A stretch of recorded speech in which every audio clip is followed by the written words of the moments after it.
ఆంధ్రప్రభ అనే నాగేశ్వరి.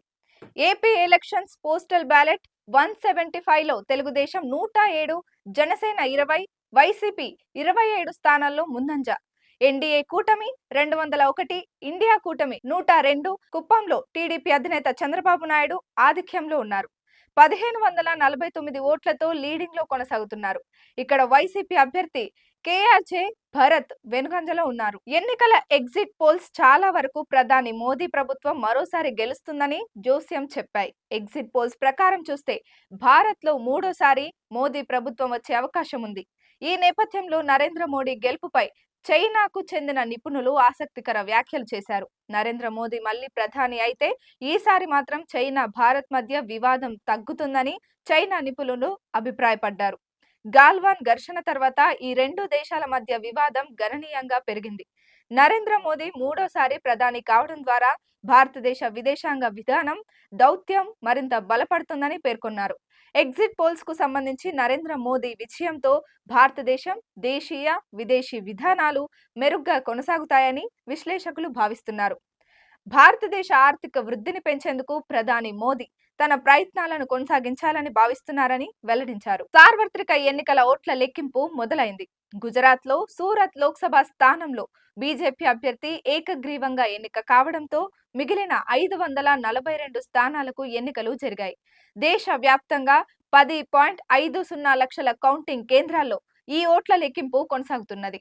ఓట్ల లెక్కింపు సందర్భంగా ఎలాంటి అవాంఛనీయ ఘటనలు చోటు చేసుకోకుండా కౌంటింగ్ కేంద్రాల వద్ద కేంద్ర ఎన్నికల సంఘం మూడంచెల భద్రత ఏర్పాటు చేసింది. ఉదయం 8 గంటలకు పోస్టల్ బ్యాలెట్ ఓట్ల లెక్కింపు, 8:30 గంటలకు ఈవీఎం ఓట్ల లెక్కింపు ప్రారంభమైంది.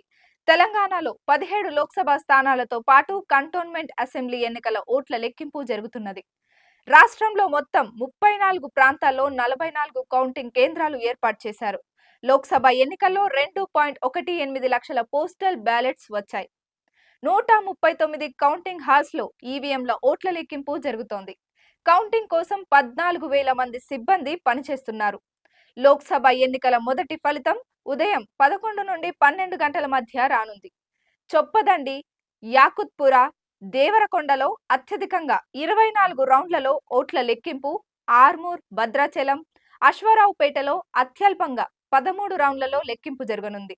తెలంగాణలో మొత్తం 17 లోక్సభ స్థానాలకు 525 మంది అభ్యర్థులు బరిలో నిలిచారు. సార్వత్రిక ఎన్నికల ఓట్ల లెక్కింపు మొదలైంది. గుజరాత్ లో సూరత్ లోక్సభ స్థానంలో బీజేపీ అభ్యర్థి ఏకగ్రీవంగా ఎన్నిక కావడంతో మిగిలిన 542 స్థానాలకు ఎన్నికలు జరిగాయి. దేశవ్యాప్తంగా 10.50 లక్షల కౌంటింగ్ కేంద్రాల్లో ఈ ఓట్ల లెక్కింపు కొనసాగుతున్నది. ఓట్ల లెక్కింపు సందర్భంగా ఎలాంటి అవాంఛనీయ ఘటనలు చోటు చేసుకోకుండా కౌంటింగ్ కేంద్రాల వద్ద కేంద్ర ఎన్నికల సంఘం మూడంచెల భద్రత ఏర్పాటు చేసింది. ఉదయం 8 గంటలకు పోస్టల్ బ్యాలెట్ ఓట్ల లెక్కింపు, 8:30 గంటలకు ఈవీఎం ఓట్ల లెక్కింపు ప్రారంభమైంది. తెలంగాణలో 17 లోక్సభ స్థానాలతో పాటు కంటోన్మెంట్ అసెంబ్లీ ఎన్నికల ఓట్ల లెక్కింపు జరుగుతున్నది. రాష్ట్రంలో మొత్తం 34 ప్రాంతాల్లో 44 కౌంటింగ్ కేంద్రాలను ఏర్పాటు చేశారు. లోక్సభ ఎన్నికల్లో 2.18 లక్షల పోస్టల్ బ్యాలెట్స్ వచ్చాయి. 139 కౌంటింగ్ హాల్స్ లో ఈవీఎంల ఓట్ల లెక్కింపు జరుగుతోంది. కౌంటింగ్ కోసం 14,000 మంది సిబ్బంది పనిచేస్తున్నారు. లోక్సభ ఎన్నికల ఫలితాలతో పాటే ఇవాళ ఏపీ, ఒడిశా అసెంబ్లీ ఎన్నికల ఫలితాలు కూడా వెల్లడి కానున్నాయి. ఏపీలో కొవ్వూరు, నర్సాపురం శాసనసభ నియోజకవర్గాలకు సంబంధించిన ఫలితాలు మొదట విడుదల కానున్నాయి. ఈ రెండు స్థానాల్లో 13 రౌండ్లలోనే ఫలితం తేలిపోతుంది. భీమిలి, పాణ్యం నియోజకవర్గాల ఫలితాలు ఆలస్యంగా రానున్నాయి. ఈ నియోజకవర్గాల్లో ఓట్ల లెక్కింపు 26 రౌండ్లలో జరగనుంది. ఎన్నికల ఫలితాలపై సర్వత్రా ఉత్కంఠ నెలకొంది. పార్టీలు, నేతల్లో తీవ్రమైన టెన్షన్ కనిపిస్తోంది. పోటీ చేసిన అభ్యర్థులు గెలుపోటములపై ఆందోళనతో ఉన్నారు. దేశంలో ఓటరు తీర్పు ఎలా ఉంటుంది, ఏ పార్టీకి పట్టం కడతారే అనే ఆసక్తితో ఎదురుచూస్తున్నారు. రాష్ట్రంలో ఏ పార్టీ వైపు ఓటరు మొగ్గు చూపారో తేలనుంది. పోలింగ్ ముగిసిన చాలా రోజుల తర్వాత ఫలితాలు వెలువడనందున అందరికీ ఎదురుచూపులు తప్పలేదు. ఎట్టకేలకు మంగళవారం ఫలితాలు వెలువడనున్నాయి. ఈ ఫలితాలు దేశ, రాష్ట్ర రాజకీయాలపై తీవ్ర ప్రమాదం కనబరుస్తాయని భావిస్తున్నారు.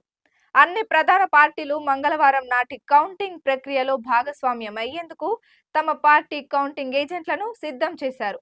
లెక్కింపు సందర్భంలో అప్రమత్తంగా ఉండాలంటూ అప్రమత్తం చేశారు. రాష్ట్రంలో ప్రధాన పార్టీలైన కాంగ్రెస్, బీజేపీ, బీఆర్ఎస్ నాయకులు, అభ్యర్థులు ఈ పనిలో తలమునకలై ఉన్నారు. ఇప్పటికే ఆయా పార్లమెంటు నియోజకవర్గాల్లో తమ పార్టీ అభ్యర్థి పరిస్థితి ఏంటంటే విషయం పై ప్రాథమిక అంచనాలతో ఉన్నారు. వారి అంచనాలకు తగిన విధంగా ఫలితాలు వస్తాయా లేదా నేడే తెలనుంది.